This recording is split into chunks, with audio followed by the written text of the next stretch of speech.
So here we are, walking from the foyer, not too far away. We have this big open dining room, big walk-in closet for her, which is just the story of this space. They just didn't have a big enough closet in the master bedroom, so that's always been a big walk-in closet here, which makes sense. But the kitchen, what a lovely place to entertain here. You got the family room, basically the place for sofas and TV and hanging out. The peninsula island, basically it's got 15-inch overhang, so there's more than enough room for 3 stools here for the 3 of them.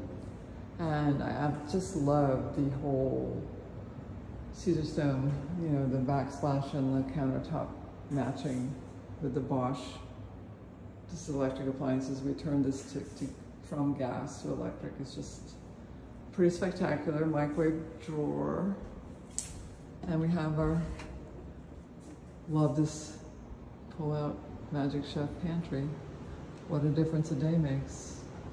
All of the wiring is hidden inside for the LED. This is a 24-watt system, which is on dimmers, so you can make it as bright as you need. But what's so spectacular about this is that we've cleaned up the ceiling. There's no more beams. They took the compressor off the refrigerator to get in the elevator. We have this huge, the biggest challenge of the whole thing was this little closet for the washer dryer, which is now spectacular and vented. Da-da-da. We'll put a cabinet over the meter and that'll go away, but we have to do it after inspection.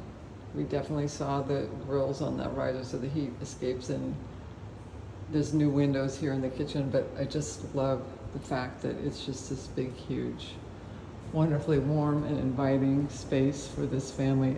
I'm so excited to get to see this with them. I can't wait. Ciao for now.